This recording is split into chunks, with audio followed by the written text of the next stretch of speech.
In this video, we're going to show you 3 different ways to cook Napa cabbage. Napa cabbage is one of my favorite vegetables. It has mild flavor and can easily fit into a lot of dishes and absorb their flavor. We will show you 3 different dishes that use 3 different sections of the cabbage: the top, the leafy part, the middle, and the stalk, the bottom part. Each of these dishes has totally different flavor profiles, but they all taste so good. Pear cuisine. So the first dish we're going to look at is the one that uses the bottom part of the cabbage. We're going to make some spicy and sour cabbage. Stack a few of these stalks together and chop them into long slices like these, and then set them aside for later use.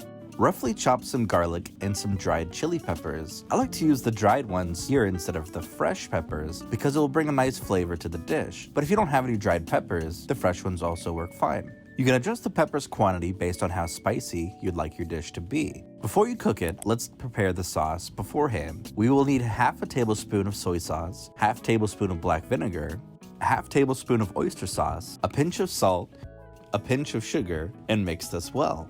To thicken the sauce, add a half tablespoon of cornstarch and 1 tablespoon of water. Mix well until the cornstarch dissolves. Next, heat up some oil with the peppers on low heat and let it slowly release the aroma.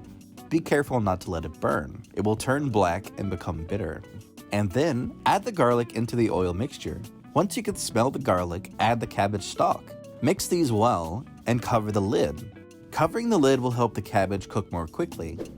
Open the lid and stir occasionally. Cook until the stalk becomes tender. Pour in the sauce and mix everything well. The sauce will be absorbed by the cabbage and give it a nice flavor. At the end, serve it in a plate and garnish with some spring onion. The cabbage has absorbed this nice hot and sour flavor while inside the pot. It is a quick stir-fry dish that can be easily done in 15 minutes. The second dish we're going to make will be using the middle part of the cabbage. It's where the leaves meet the stalk. We're going to be making a nice stew. To start with, we will need 3 tomatoes for the sauce. Dice the tomatoes into small pieces. This will help the tomato dissolve better during the cooking process later. And then roughly chop a few cloves of garlic. Next, heat up a pan on medium heat. Add 1 tablespoon of vegetable oil and garlic. Once you can smell the garlic, squeeze some ketchup into the mixture and mix well. It might sound strange to add ketchup here, but trust me, it will bring the dish to the next level. You won't taste it at the end very much after mixing with fresh tomato. Together, they will make a very nice, dense, tomatoey sauce. Then, add in the fresh chopped tomato, stir well, and a pinch of salt.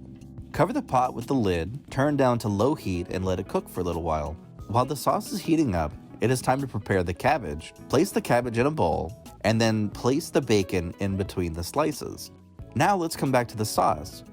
Even though we haven't added any water, the sauce is very liquidy. We're going to take out half of the tomato mixture and start adding the cabbage in.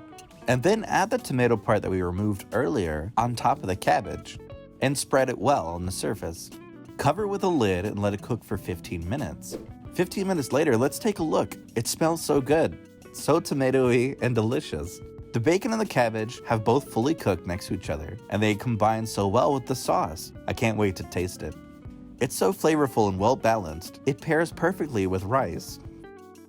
Next, we're going to use some cabbage leaves to make some stuffed cabbage rolls, which I think are healthy. We are using some ground pork here. You can substitute with any other ground meat, plus some mixed vegetables such as corn, peas, and carrot. To make it convenient, I use a frozen pack here. The frozen pack I use includes beans, which were too big for the rolls, so I had to pick out all the beans. You can use any vegetables that you like, just chop them into small pieces.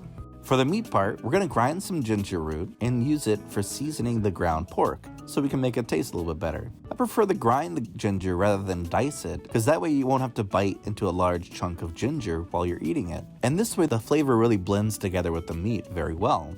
Next, add about a tablespoon of water to the meat. Here, I just use this part of water to rinse the ginger plate, because there's still some ginger and it's hard to remove it with a spoon. And the extra water will make the pork juicy and tender. Mix well until all the water has been absorbed by the pork. Add about a tablespoon of soy sauce and mix it well. You can also add other seasonings that you like, such as black pepper, cayenne pepper, whatever you're feeling. Next, we're going to add the vegetables to the meat. Also, add a pinch of salt and mix this well. Lastly, add a tablespoon of sesame oil. Mix this well to lock in the flavor of the ingredients here. Now it's time to start rolling. We're going to take one cabbage leaf, put a spoon of pork on top of it, and spread it evenly. And then just roll it. Easy peasy. If you want to make a larger roll, you can try by using the entire cabbage leaf instead of just the top part, as shown in this video. You can boil some water and cook the leaf in about 1 minute. Once it cools down, it'll become tender and easy to roll. Place the roll on a plate, boil some water, and then steam the rolls for about 15 minutes on high heat. 15 minutes later, let's take a look. The cabbage leaves have become translucent and absorb the nice flavor from the meat. I especially like the shape of the leaves. It makes this dish look so pretty. To garnish this plate, I roll spring onion vertically and then chop them into long, thin slices.